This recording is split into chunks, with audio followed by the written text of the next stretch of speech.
Olá, boa noite. Boa noite. Advogado de Temer entrega a defesa na Câmara dos Deputados. Para o criminalista Antônio Cláudio Maris de Oliveira, Temer não cometeu crimes e denúncia de Janot é baseada em suposições. Relatório na CCJ deve ser lido na segunda-feira. O presidente conversou hoje com parlamentares e convocou uma reunião ministerial. Aliados querem que Temer faça a defesa pessoalmente no plenário. Tribunal Regional Federal com sede em Porto Alegre mantém Palocci e Vacari presos. Na decisão, o desembargador fala em esquema amazônico de corrupção. Justiça de São Paulo arquiva a investigação contra o ex-presidente Fernando Henrique Cardoso. O tucano foi citado em delação da Odebrecht. Para o juiz, o caso prescreveu. Você acompanha essas e outras notícias após o intervalo. Até já. Quem já quis tentar algo novo? Quem já se sentiu pequeno? Quem já achou que precisava fazer mais? Quem evoluiu? Quem se engrandeceu? Quem arriscou? Você tem muitos motivos para seguir em frente e um só banco. Bradesco, pra frente.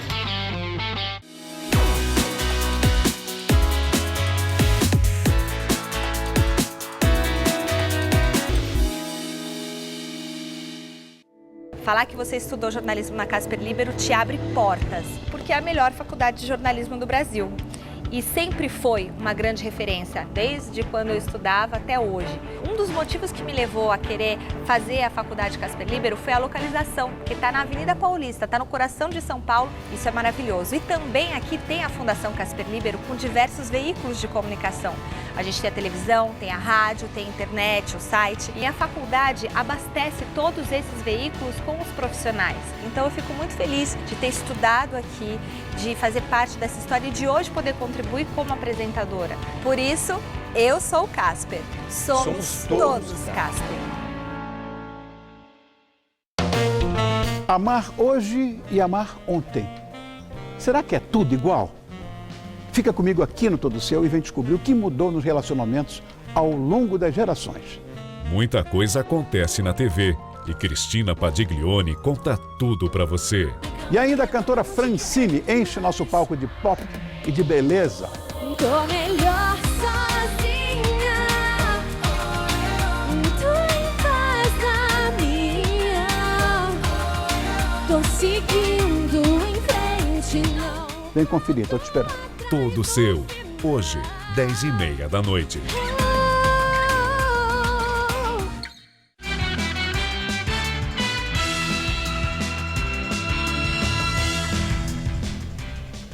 A Polícia Paulista realiza operação para prender policiais civis e militares acusados de acobertar e oferecer proteção a bingos clandestinos. O esquema funcionava em 11 cidades do estado. 8 policiais militares e 4 civis tiveram a prisão preventiva decretada.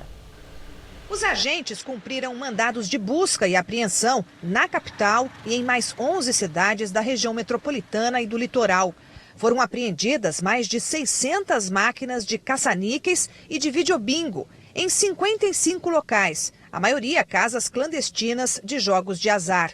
A polícia também recolheu computadores e celulares, além de R$18 mil em dinheiro. 22 pessoas foram presas, entre elas 12 policiais, 8 militares, incluindo um coronel da reserva e 4 civis, entre eles um policial que trabalha na Corregedoria da Polícia Civil. Segundo a investigação, eles recebiam uma mesada para dar cobertura aos criminosos e avisar sobre eventuais operações de combate ao jogo ilegal. Os nomes não foram divulgados porque a investigação está sob sigilo.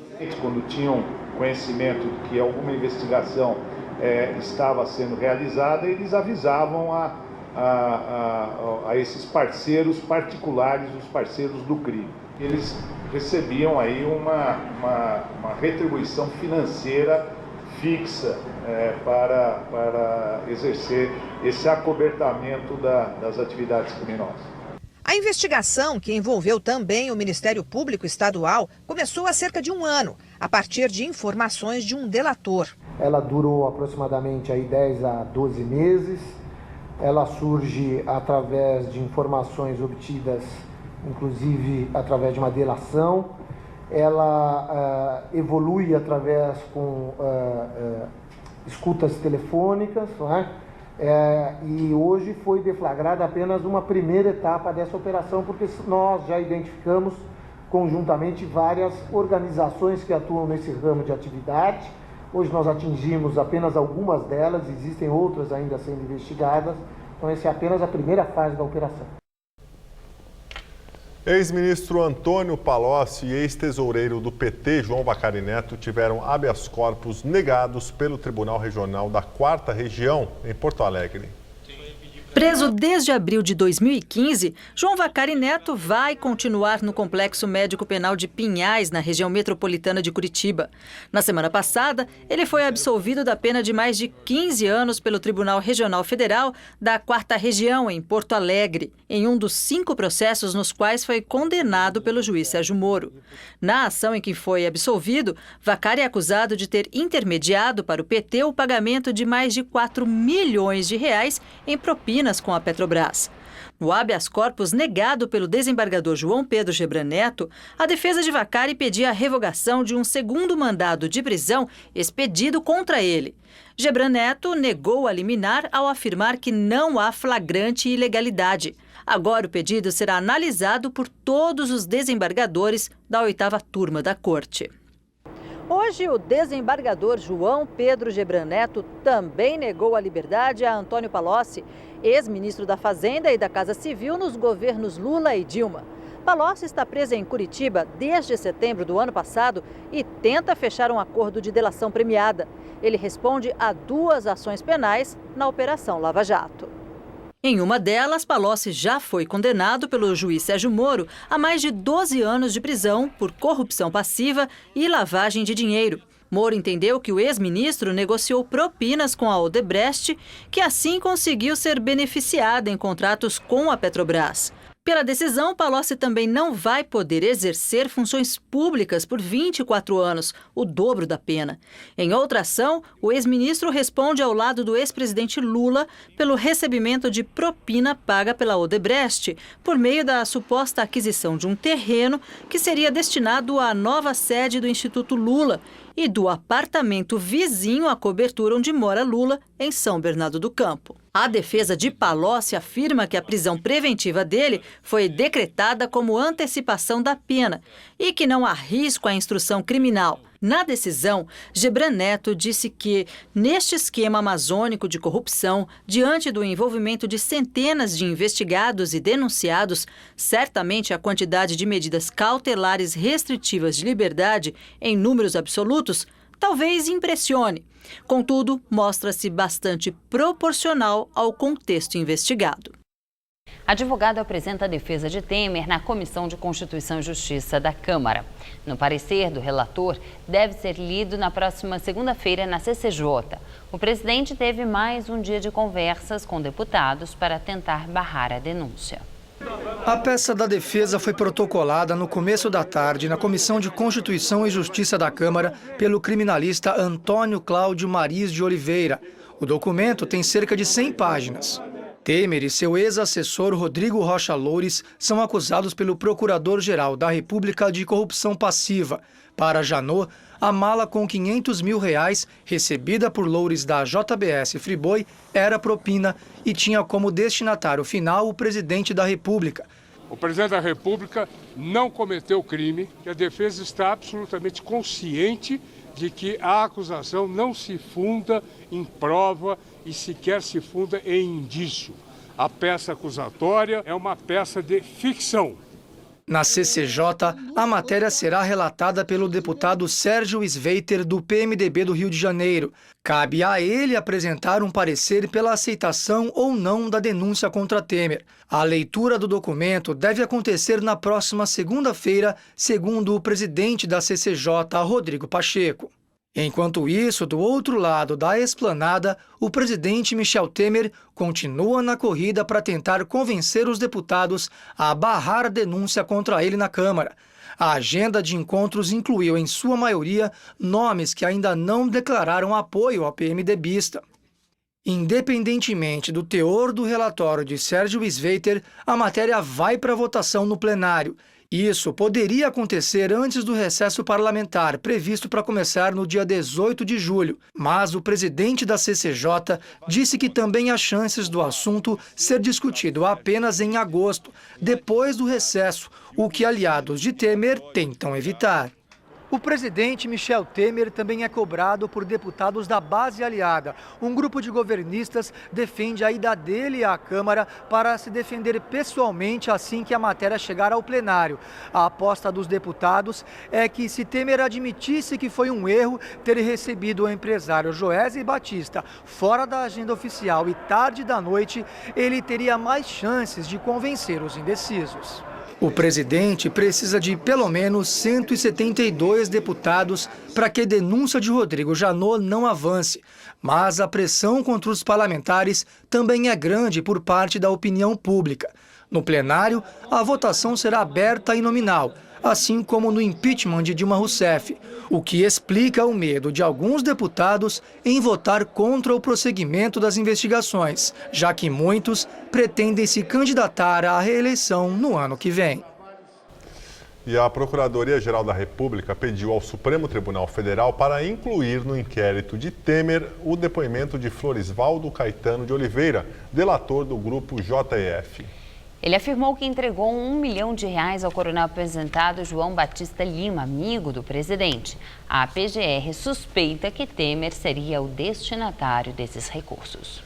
Temer convocou ainda para o início da noite de hoje uma reunião ministerial no Palácio do Planalto. A assessoria informou que o encontro foi para discutir questões de governo.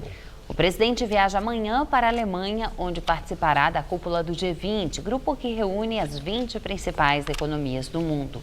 À noite, Temer ainda recebeu os líderes do governo na Câmara e no Congresso. Vamos agora ao comentário de Josias de Souza, direto de Brasília.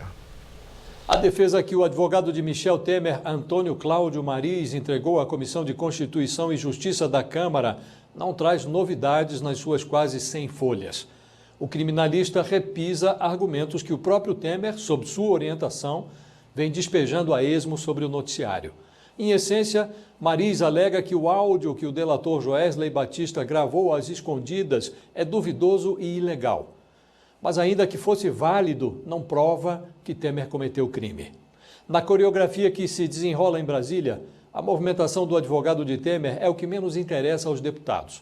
No momento, eles fazem uma análise do tipo custo-benefício.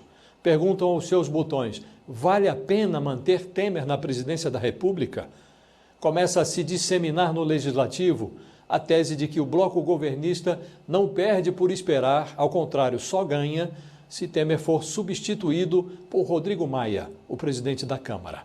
Se prevalecer esse entendimento de que é possível mudar o status sem mexer no quo, o fisiologismo deixa de ser uma arma útil para Michel Temer. A munição dos cargos e das verbas troca de mãos. Boa noite. O presidente Michel Temer terá de prestar depoimento por escrito à 10ª Vara da Justiça Federal em Brasília, no processo sobre irregularidades no Fundo de Investimento do FGTS. Temer foi chamado como testemunha do ex-deputado Eduardo Cunha, preso em Curitiba na Operação Lava Jato. Cunha é um dos réus na Justiça Federal devido à suposta cobrança e recebimento de propina de empresas interessadas em obter empréstimos do FGTS. O juiz Valisney de Souza Oliveira encaminhou para Temer as 22 perguntas formuladas pela defesa do ex-deputado. O presidente tem 10 dias para responder. A Justiça Federal arquivou o pedido de investigação envolvendo o ex-presidente Fernando Henrique Cardoso, do PSDB, acusado por Emílio Odebrecht de ter recebido vantagens indevidas da construtora nas campanhas de 1993 e 1997, quando Tucano concorreu à presidência da República.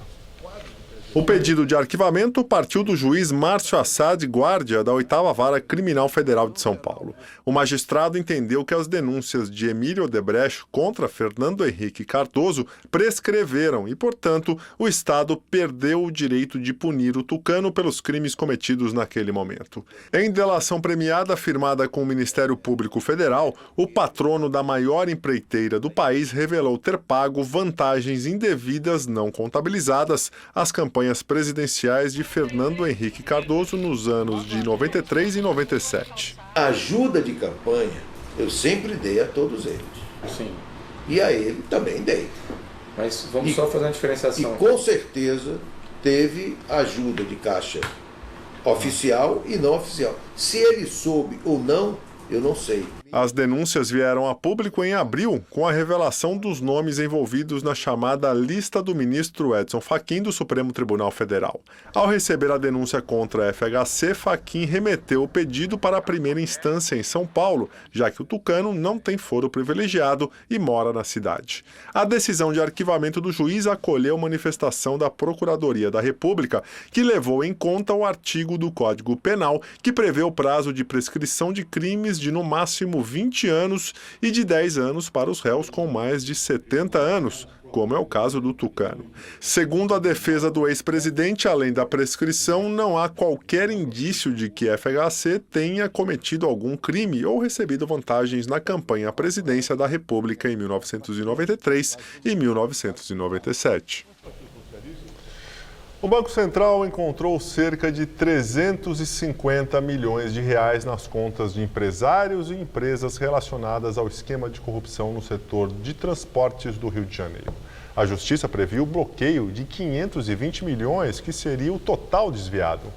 Hoje, em um desdobramento da Operação Ponto Final, a Polícia Federal no Rio cumpriu 3 mandados de busca e apreensão e 1 de condução coercitiva. Na última segunda-feira, 11 pessoas foram presas. Segundo a polícia, o ex-governador Sérgio Cabral estava por trás das fraudes. Alvo de condução coercitiva, o empresário Alexander Luiz de Queiroz Silva, sócio de uma consultoria de investimentos, foi levado para depor. A polícia apreendeu $9 mil em dinheiro, além de outros R$3 mil e computadores.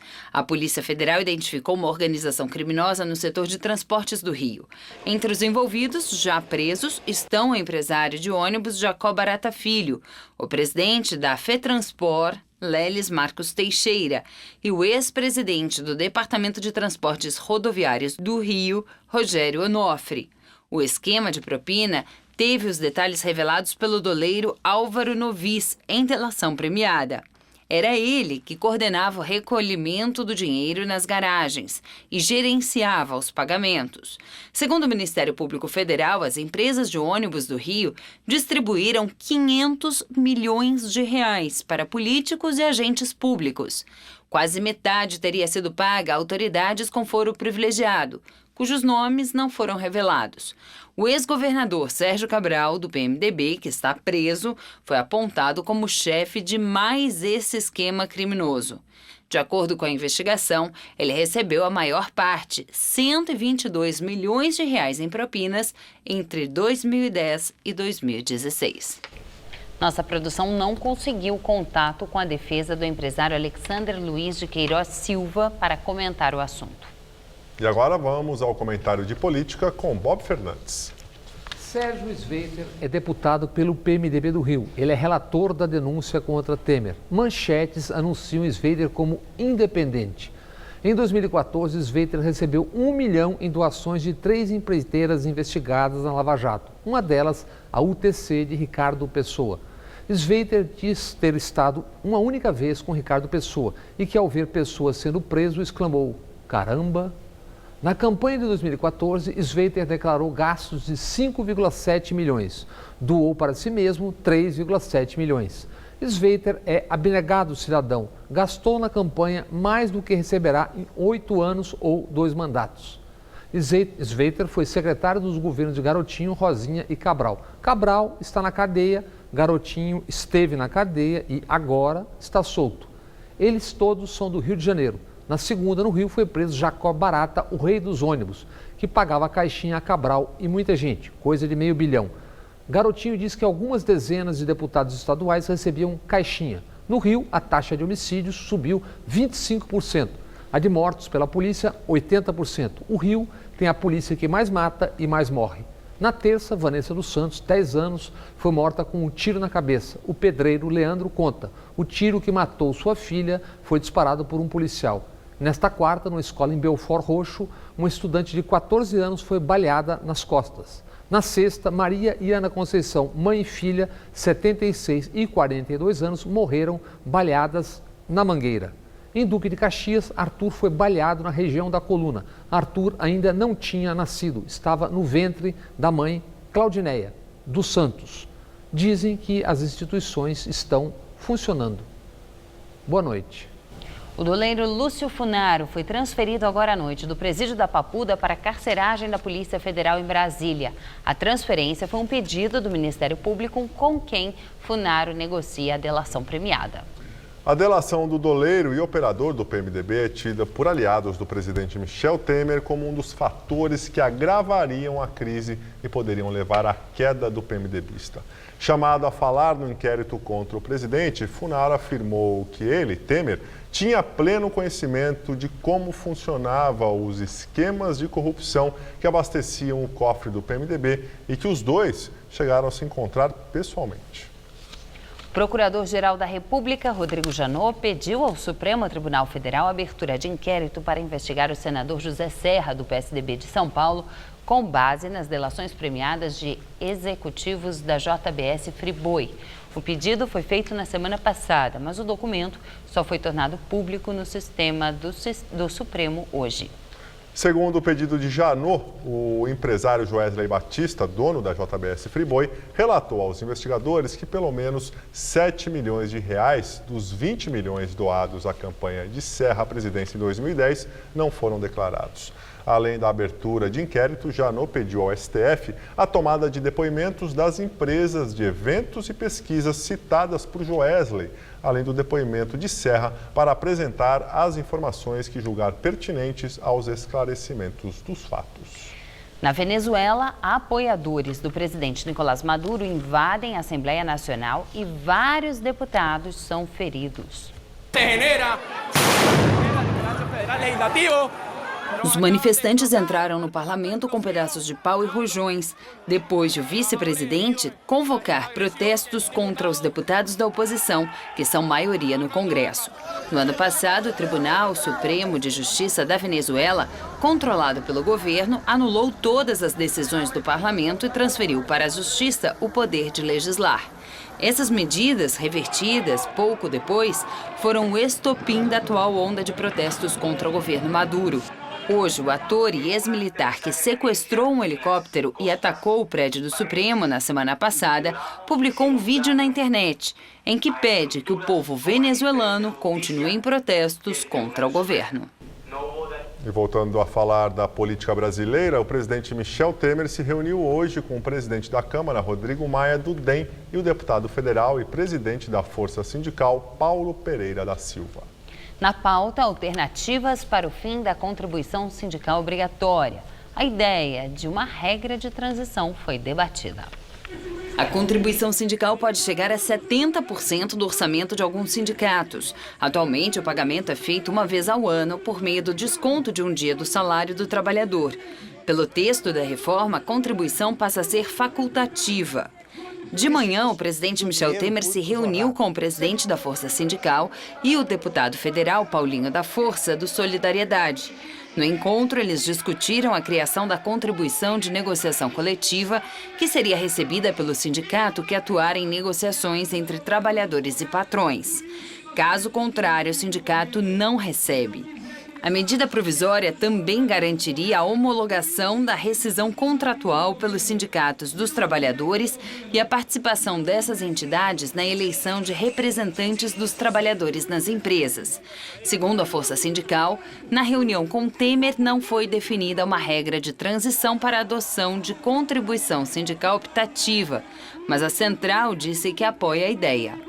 O jornal Folha de São Paulo diz que o governo deve criar a regra com duração de 2 a 4 anos, evitando um grande impacto financeiro em curto prazo. A Polícia Rodoviária Federal anunciou hoje que vai reduzir o policiamento nas estradas por falta de dinheiro. Em nota, a corporação informou que haverá diminuição do patrulhamento com viaturas, suspensão de resgates aéreos e o fechamento de unidades pelo país. As restrições devem afetar todas as atividades da Polícia Rodoviária em território nacional e entram em vigor já amanhã. Os cortes de serviço foram adotados em consequência do contingenciamento de verbas imposto pelo governo federal para 2017. O Ministério da Justiça informou que não vai se manifestar sobre o tema. E agora vamos ao comentário de economia com Vinícius Torres Freire. A Polícia Rodoviária Federal anunciou que vai diminuir o patrulhamento e fechar postos nas estradas. O orçamento da Polícia Rodoviária caiu este ano pela metade. No final de junho, a gente lembra, a Polícia Federal suspendeu a emissão de passaportes e reclamou de que não tem dinheiro bastante para transporte. Uma empresa estatal começou a pedir doações de computadores. É a empresa de planejamento energético, que a gente conhece pouco, mas é importante, que faz os planos de expansão da produção de energia no Brasil, em especial a energia elétrica. Mais de metade do orçamento da empresa foi cortado este ano. São apenas alguns exemplos recentes de que a pindaíba do governo federal começa a ficar crítica. E a coisa mais grave. Hospitais federais têm atendido mais gente, porque muitas pessoas perderam o emprego, plano de saúde, porque estão desempregadas. Mas não tem verba para atender essa procura extra. A receita do governo cai, as despesas não caem o suficiente. Algumas, na verdade, crescem mais. A despesa da Previdência cresceu mais de 7% este ano, além da inflação. Muito mais grave, o gasto com salários e aposentadorias do funcionalismo cresceu quase 12%. Mas, desconsideradas essas despesas, o resto do gasto do governo federal caiu 15%. O gasto em obras ainda mais, caiu 50%. Chegamos ao limite de cortes. Para cortar mais, o governo vai suspender ou piorar serviços. Para remendar a situação, o governo está planejando algum aumento de imposto, como o da gasolina, a gente já falou aqui. Ou voltar a cobrar logo contribuições de certos setores empresariais para o INSS, que passaram a pagar menos no governo Dilma Rousseff. Mas esses remendos não vão bastar. É preciso conter o aumento do gasto obrigatório em previdência e com funcionalismo. É preciso que o país volte a crescer logo, sem o que não haverá mais receita de imposto. E vai ser preciso aumentar em muito imposto novo, de preferência dos mais ricos, pois chegamos a um buraco muito fundo. A gente corre o risco de enfrentar problemas como os do governo do Rio. Enquanto isso, a maioria do governo e do Congresso se dedica a discutir como vai fugir da polícia. Boa noite. A sensação térmica em São Paulo está cerca de 3 graus abaixo da temperatura oficial, que neste momento é de 13 graus. E mais uma vez, a madrugada deve ser gelada. Vamos ver como fica o tempo amanhã com Mariana Armentano.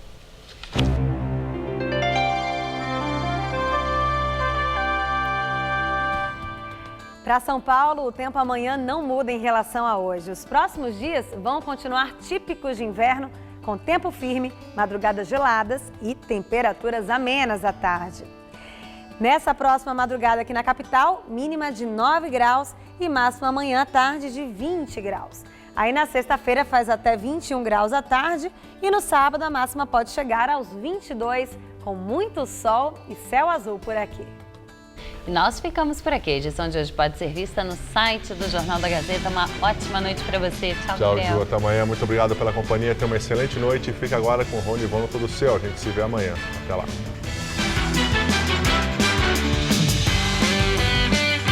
No Cozinha Amiga desta quinta, 13h30 da tarde, aprenda a fazer um beliscão de goiabada perfeito para o café. Assista agora. Todo Seu.